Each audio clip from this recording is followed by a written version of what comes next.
Donald Trump! Kuwait में ईरानी हमले का खुलासा, अमेरिकी सेना को भारी नुकसान। ईरान युद्ध और तनाव को लेकर जो हालात इस वक्त चल रहे हैं, उन्हें देखकर लगता नहीं है कि ईरान अमेरिकी शर्तों और ताकत के सामने झुकने वाला है। इंटरनेशनल मीडिया में 2 दिन बाद अमेरिकी अड्डों पर ईरानी हमले से जुड़ी एक ऐसी और जबरदस्त खतरनाक खबर सामने आई जिसने पूरी दुनिया को हैरान कर दिया। अमेरिकी मीडिया ने दावा किया कि ईरान ने 27 और 28 मई को आधी रात में कुवैत में मौजूद अमेरिका के बहुत बड़े सैन्य अड्डे पर भीषण हवाई हमला किया है। अमेरिकी, अरब, इजरायली मीडिया में दावा किया गया कि ईरान ने अपने पश्चिमी इलाके के एक गुप्त मिसाइल अड्डे से फतह 110 बैलिस्टिक मिसाइल से हमला कर दिया।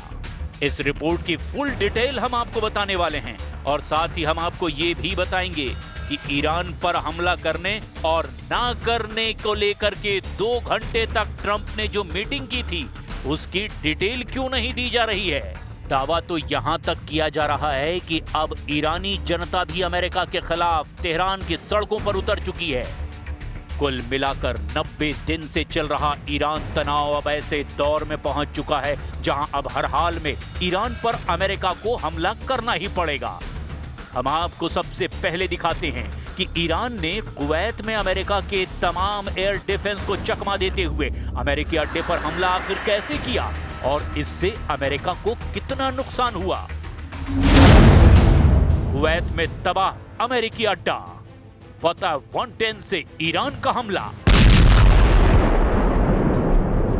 काफी धमकियों और तैयारियों के बावजूद अमेरिका ईरान को ना तो झुका पा रहा है और ना ही शर्तें मानने के लिए मजबूर करवा पा रहा है।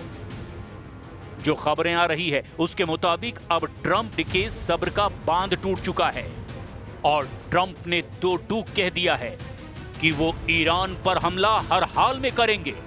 सिचुएशन रूम में कमांडरों के साथ मीटिंग और उसके तुरंत बाद हमले के जो दावे किए जा रहे हैं वो स्थिति बेहद विस्फोटक हो चुकी है। इधर अमेरिकी मीडिया ब्लूमबर्ग ने ऐसी रिपोर्ट खुफिया सूत्रों के हवाले से छापी है जिसने पूरी दुनिया को सन्न करके रख दिया है। रिपोर्ट के दावों के मुताबिक कुवैत में ईरान ने अमेरिकी सैन्य बेस अली अल सलेम पर हमला कर दिया है। दावा किया जा रहा है कि ईरान ने अपनी घातक बैलिस्टिक मिसाइल से हमला किया जो काफी हद तक कामयाब रहा है। ब्लूमबर्ग की रिपोर्ट के दावों के मुताबिक कुवैत में तबाह अमेरिकी अड्डा, फतह 110 से ईरान का हमला।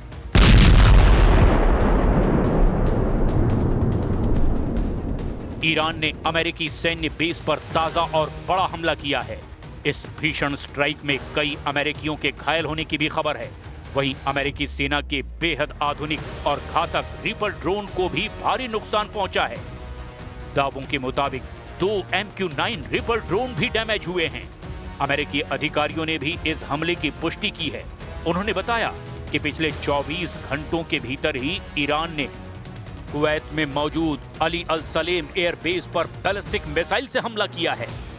हालांकि कुवैत के एयर डिफेंस सिस्टम ने ईरान की इस मिसाइल, जिसका नाम फतह 110 है, उसे हवा में रोकने का भी दावा किया, लेकिन मिसाइल का मलबा एयर बेस के अंदर आकर गिरा। मलबा गिरने से अमेरिकी अड्डे को भारी नुकसान पहुंचा है। ब्लूमबर्ग ने अपने खुफिया सूत्रों के हवाले से बताया कि भले ही कुवैत एयर डिफेंस ने ईरान के फतह 110 बैलिस्टिक मिसाइल को हवा में ही इंटरसेप्ट कर लिया था, लेकिन उसका भारी मलबा सीधे अली अल सलेम एयर बेस के तकनीकी क्षेत्र पर जाकर गिरा है और इस मलबे की चपेट में आने से अमेरिका के 2 MQ-9 रिपर ड्रोन गंभीर रूप से क्षतिग्रस्त हो गए हैं, जिसमें से एक पूरी तरह से नष्ट हो गया है।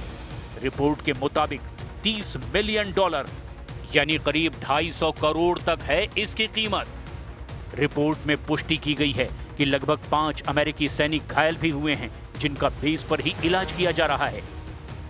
ब्लूमबर्ग, एसोसिएटेड प्रेस, डॉन और द स्ट्रेट्स टाइम्स ने भी कुवैत के अली अल सलेम एयर बेस पर हुए इस मिसाइल हमले पर बेहद गंभीर रिपोर्ट छापी है। सीज फायर का घोर उल्लंघन, यूएस सेंट्रल कमांड यानी कि सेंटकॉम ने इस हमले को बेहद गंभीर बताते हुए इसे युद्ध विराम का खुला और घोर उल्लंघन करार दिया है।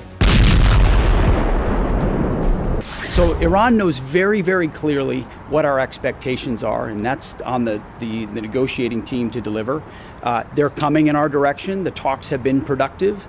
I think they know where it needs to go, and I'm quite confident with our president who makes nothing but great deals, that ultimately it'll be something he's proud to defend, that ensures that Iran, which everyone knows should not have a nuclear weapon, never does. खुफिया reports के मुताबिक ये missile Iran के पश्चिमी हिस्से में स्थित भूमिगत मिसाइल बेस या लॉन्च पैड से दागी गई थी।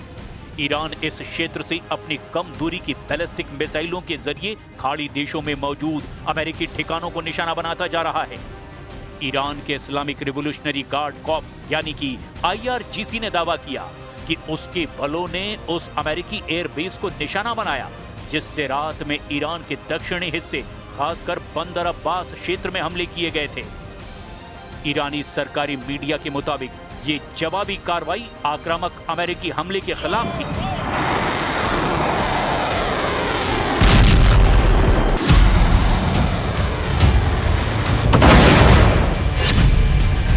तेहरान की सड़कों पर सैलाब, अमेरिका की तबाही के नारे।